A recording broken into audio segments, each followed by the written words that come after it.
Hi friends, இந்த வீடியோவில் இரும்பு கடாயை எப்படி பழக்கிறது அப்படின்றது தான் வீடியோவில் ஷேர் பண்ணியிருக்கேன். வீடியோ ஸ்கிப் பண்ணாமல் பாருங்கள். வீடியோக்கு ஃபஸ்ட் டைமாக வரீங்கன்னா ப்ளீஸ் நம்ம சேனலை சப்ஸ்கிரைப் பண்ணி சப்போர்ட் பண்ணுங்கள். இது வரைக்கும் சப்ஸ்கிரைப் பண்ண எல்லா ஃப்ரெண்ட்ஸ்க்கும் ரொம்ப ரொம்ப நன்றி. இப்போ பார்த்தீங்கன்னா இந்த ஸ்கில்லட்டும் கடாயும் வந்து இரும்பு கடாயும் வந்து காஸ்ட் அயர்ன். இது நல்லா கனமாக இருக்கும், நல்லா வந்து சமைக்கிறதுக்கு ஈஸியாக இருக்கும். கொஞ்சம் வெயிட் அதிகமாக இருக்குமே தவிர சமைக்கிறது வந்து ரொம்ப ரொம்ப ஈஸி. இது எப்படி பழக்கலான்னு பார்க்கலாம் வாங்க. இப்போ வந்து இது வந்து ஏற்கனவே சீசன் பண்ண தோசைக்கல் தான். இதை வந்து லைட்டாக வந்து விம் ஜெல் வச்சு ஸ்க்ரப் பண்ணி எடுத்துக்கிறேன். அப்போ தான் லைட்டாக துரு ஏதாவது இருந்தாலும் வந்துடும். அப்படியே அந்த 2 கைப்பிடி இருக்கு இல்லையா, அந்த இடத்துல நல்லா தேய்ச்சி பின்னாடி பக்கம்லாம் நல்லா தேய்ச்சி கழுவி எடுத்துக்கலாம். இது வந்து சீசன் பண்ணது. இது வந்து நம்ம ரொம்ப பண்ண வேண்டியதில்லை. இதை வந்து தேய்ச்சிட்டு லைட்டாக ஆனியன் வதக்கி எடுத்துகிட்டு நம்ம தோசை சுட ஆரம்பிச்சிடலாம். துரு இருக்குது. ஃபஸ்ட் டைமாக நம்ம வந்து இதை தேய்ச்சி கழுவும் போது இந்த ஸ்டீல் ஸ்க்ரப் இருக்குது இல்லையா, அதை வச்சு தேய்ச்சி நல்லா கழுவி எடுத்துக்கணும். ரொம்ப துரு அதிகமாக இருந்ததுன்னா 3 தடவை வந்து கொஞ்சம் கொஞ்சமாக லிக்விட் விட்டு நல்லா ஸ்க்ரப் வச்சு தேய்ச்சி கழுவி எடுத்துக்கலாம். நம்ம ஒன்ஸ் சமைக்க ஆரம்பிச்சிட்டோம்னா நம்ம இந்த ஸ்க்ரப்பை வந்து கண்டிப்பாக யூஸ் பண்ணக்கூடாது. நம்ம ஸ்பாஞ்ச் வச்சு தான் வந்து லைட்டாக வந்து வாஷ் பண்ணி எடுக்கணும். ஏன்னா நம்ம சீசன் பண்ணி வச்சுருப்போம் இல்லையா, அது வந்து போயிடும், அந்த கோட்டிங் எல்லாம் போயிடும். அதனால் வந்து இந்த ஸ்க்ரப் வச்சு தேய்ச்சி கழுவக்கூடாது. இதில் எவ்வளோ துரு இருந்தது பாருங்கள். இது வந்து சீசன் பண்ணாதது வந்து கடைகளில் ரொம்ப கம்மியான ரேட்டுக்கு கொடுப்பாங்க. சீசன் பண்ணது தான் வந்து ரேட் அதிகமாக இருக்கும். இப்போ இந்த இரும்பு கடாயும் இந்த ஸ்கில்லட்டும் சேர்த்து 700 வந்தது. தோசைக்கல் மட்டும் 800. இந்த ரேட்டுக்கு வந்து நான் வாங்கிட்டு வந்திருந்தேன். இதுவே சீசன் பண்ணதாக இருந்தால் இதுவே வந்து ரொம்ப ரேட்டு வந்து ஜாஸ்தியாக இருக்கும். இது வந்து 12 இன்ச்சு நல்ல பெருசு. நல்லா 4 பேர் இருக்க குடும்பத்துக்கு வந்து யூஸ்ஃபுல்லாக இருக்கும். இப்போ பார்த்திங்கன்னா இந்த கடாயில் கொஞ்சமாக தண்ணி தெளிச்சிட்டு நல்லா ஸ்க்ரப்பு வச்சு நான் 3 தடவை வந்து நல்லா வந்து தேய்ச்சி எடுத்துட்டேன். பின்னாடி பக்கலாம் கூட நம்ம நல்லா தேய்ச்சி எடுத்துக்கலாம். அப்போ தான் வந்து சீசன் பண்ணும்போது ரொம்ப வருஷத்துக்கு துரு பிடிக்காமல் இருக்கும்.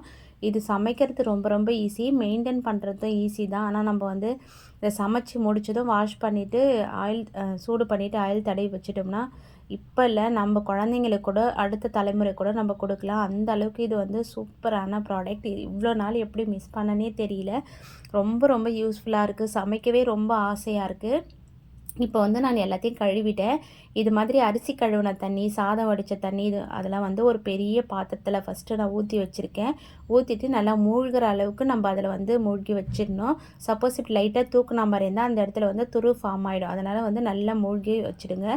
சப்போஸ் உங்கள் கிட்டே வந்து இந்த மாதிரி அரிசி கழுவின தண்ணி, சாதம் வடித்த தண்ணிலாம் இல்லைன்னா நல்லா ஒரு 2 லிட்டர் அளவுக்கு தண்ணி எடுத்துகிட்டு ஒரு 4 ஸ்பூன் அளவுக்கு அரிசி மாவு கலந்து அதில் விட்டு நல்லா கொதிக்க வச்சுட்டு அது கூட வந்து தண்ணி எந்த அளவுக்கு தேவையோ அந்த அளவுக்கு தண்ணி மிக்ஸ் பண்ணிவிட்டு அதுக்கப்புறம் வந்து நம்ம இந்த ப்ராசஸை வந்து செய்ய ஆரம்பிச்சிடலாம். இப்போ நல்லா கழுவிட்டு வந்துட்டேன். கழுவிட்டு வந்த உடனே வந்து ஒரு சுத்தமான கிளாத் வச்சு நம்ம துடைச்சிடணும்.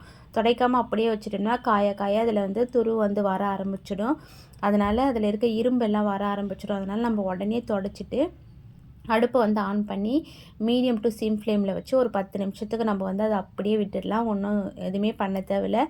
இப்போ பார்த்தீங்கன்னா 10 நிமிஷத்துக்கு நான் அப்படியே வச்சுட்டேன். நல்லா வந்து காஞ்சிடுச்சு. இப்போ வந்து இதுக்கு தாளிப்பு கொடுத்து வதக்கி எடுத்துட்டோம்னா சூப்பராக வந்து மெயின்டைன் பண்ணிடலாம். அதுக்காக நம்மளுக்கு எந்த எண்ணெய் தேவையோ, தேங்காய் எண்ணெய், கடலை எண்ணெய், நல்லெண்ணெய், எந்த எண்ணெய் வேணாலும் ஊற்றிக்கலாம். 1 டேபிள் ஸ்பூன் அளவுக்கு ஊற்றிருக்கேன். ஊற்றிட்டு அதில் கொஞ்சமாக கடுகு, கொஞ்சமாக வந்து வெந்தயம் சேர்த்துக்கலாம். இந்த மாதிரி தாளிச்சிட்டு செய்யும் போது தோசை வந்து நல்லா கிறிஸ்பியாக நல்லா வாசனையாக சூப்பராக இருக்கும். இப்போ பார்த்திங்கன்னா கடுகு வெந்தயம் போட்டுட்டேன். ஒரு பாதி வெங்காயம் அளவுக்கு நான் சின்னதாக கட் பண்ணி வச்சுருக்கேன். அதையும் வந்து நான் சேர்த்துக்கிறேன்.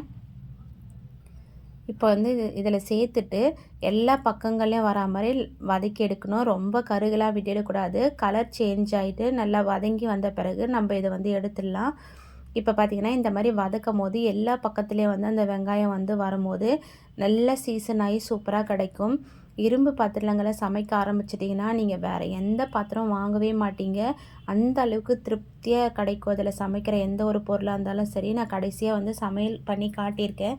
ரொம்ப ரொம்ப ஈஸியாக இருக்கும். ஹீட் ஆகிறதுக்கு ஒரு நிமிஷம் எக்ஸ்ட்ரா ஆகினாலும் சமைக்கிறது வந்து டக்குன்னு முடிஞ்சிடும். ஏன்னா அதில் ஹீட்டு வந்து நல்லா வந்து ஏறிடும். அதுக்கப்புறம் சமைக்கிறது நம்ம சிம்மில் வச்சுட்டு கூட சமைச்சிக்கலாம். ரொம்ப ரொம்ப சூப்பராக இருக்கும். இப்போ வந்து நான் வதக்கி எடுத்துட்டேன்.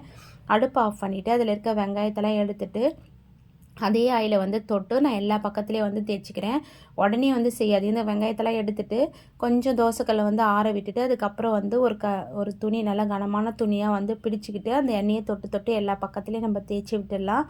முக்கியமாக இந்த கைப்பிடி, இந்த கார்னர் எல்லாத்துலேயும் வந்து நம்ம தேய்ச்சி விடணும். அப்போ தான் வந்து துரு பிடிக்காமல் ரொம்ப வருஷத்துக்கு அப்படியே இருக்கும். இதே எண்ணெயை தொட்டு பின்னாடி பக்கமும் நம்ம தேய்ச்சிக்கலாம். இதில் தோசை ஊற்றும் போது அவ்வளோ கிறிஸ்பியாக சூப்பராக வந்தது. நான் ஊற்றி காட்டியிருக்கேன் பாருங்கள். ஃபஸ்ட்டு சுட்ட தோசையை வந்து நம்ம எடுத்து போட்டுடணும். அடுத்தடுத்து சுடுற தோசையை நம்ம சாப்பிட்டுக்கலாம். ரொம்ப சூப்பராக இருக்கும். இப்போ பின்னாடிலாம் தேய்ச்சிட்டேன். இது மெயின்டைன் பண்ணுறது எப்படின்னு கேட்டிங்கன்னா, நம்ம தோசைலாம் சுட்டு அதிகமாக எண்ணெய் வந்துடுச்சுன்னா கூட இதை அடிக்கடிக்கு வந்து வாஷ் பண்ணிக்கிட்டு இருக்கக்கூடாது. நம்ம வந்து லைட்டாக வந்து தண்ணி தெளிச்சுட்டு ஒரு கிளாத் வச்சு தொடச்சிட்டு அடுத்த தோசை வந்து சுட ஆரம்பிச்சிடலாம். வாரத்தில் ஒரு நாள் மட்டும் நல்லா வாஷ் பண்ணி இந்த மாதிரி எண்ணெய் தடவி நம்ம வச்சுக்கலாம். சப்போஸ் நீங்கள் அடிக்கடி வாஷ் பண்ணிட்டு தான் செய்வீங்கனாலும் வாஷ் பண்ணிவிட்டு இந்த மாதிரி உடனே தொடச்சிட்டு சூடு பண்ணிவிட்டு அதுக்கப்புறம் வந்து நம்ம செஞ்சுக்கலாம். ஃபஸ்ட்டு தோசையை சுட்டுட்டு நான் வந்து அதை எடுத்துடுறேன். ஏன்னா வந்து செக் பண்ணி பார்க்கலாம், நம்மளுக்கு இதில் துரு எதனா ஒட்டியிருக்கான்னு பார்க்கலாம். ஃபஸ்ட்டு தோசையில் வந்து எந்த ஒரு இதுவும் இல்லை. அந்த அளவுக்கு சீசன் பண்ணியாச்சு. பார்த்தீங்கன்னாவே தெரியும் தோசை நல்லா தான் வந்திருக்கு. அடுத்த தோசை வந்து நல்லா மொறு கிறிஸ்பியாக ஊற்றி காட்டியிருக்கேன் பாருங்கள். ஒட்டவே இல்லை. ஃபஸ்ட்டு தோசையே அவ்வளோ சூப்பராக வந்தது. நல்லா நம்ம ஹோட்டலில் சாப்பிடுவோம் இல்லையா, அந்த மாதிரி கிறிஸ்பியான தோசை வந்து எந்த அளவுக்கு மெலிசாக ஊற்ற முடியுமோ அந்த அளவுக்கு ஊற்றினாலும் தோசைக்கல்லில் கொஞ்சம் கூட ஒட்டலை. நல்லா கிறிஸ்பியாக சூப்பராக இருக்குது. வாசனையும் நல்லாயிருக்கு. டேஸ்ட் வந்து நம்ம நான்ஸ்டிக்கில் ஊற்றி சாப்பிடும் போது ஒரு டேஸ்ட் இருக்கு இல்லையா, அதை விட டேஸ்ட் வந்து சூப்பராக இருக்குது. ருசியாக இருக்குதுன்னு சொல்லுவாங்க இல்லையா, சாப்பிடும் போது அந்த மாதிரி இருக்குது தோசை. இப்போ பார்க்கும்போதே உங்களுக்கு தெரியும் கிறிஸ்பியான தோசை வந்து ரெடி ஆகிடுச்சு. இப்போ பார்த்திங்கன்னா நம்ம தண்ணியில் ஊற வச்சுருந்தோம் இல்லையா, அந்த ஸ்கில்லட்டும் கடாயும், இது வந்து 24 மணி நேரம் வந்து நான் தண்ணியிலே விட்டுட்டேன். விடும்போது அதில் இருக்க துரு எல்லாமே வந்து வெளியே வந்து அந்த தண்ணியில் வந்து கலெக்ட் ஆகியிருக்கும். சப்போஸ் உங்களுக்கு இன்னும் ரொம்ப துருவாக இருக்குது அப்படின்னா இன்னும் ஒரு நாள் தண்ணி ஊற்றி இன்னும் ஒரு 24 மணி நேரம் வச்சிட்டிங்கன்னா சுத்தமாக வந்துடும். இப்போ நான் ஒரு நைட்டு ஒரு நேற்று வந்து ஊற வச்சுருந்தேன். இன்றைக்கி வந்து நான் எடுத்துட்டேன். 24 மணி நேரம் கழித்து நான் எடுத்துட்டு நல்லா வந்து ஸ்க்ரப் வச்சு இப்போ தேய்ச்சிக்கலாம். தேய்ச்சிட்டு அதுக்கப்புறம் அடுப்பில் வச்சு இதை சீசன் பண்ண ஆரம்பிச்சிடலாம். எனக்கு இதில் ரொம்ப பிடிச்சது தோசைக்கல், இந்த ஸ்கில்லட்டு, அப்புறம் வந்து இந்த கடாய் எல்லாம் ரொம்ப பிடிச்சிருந்தது.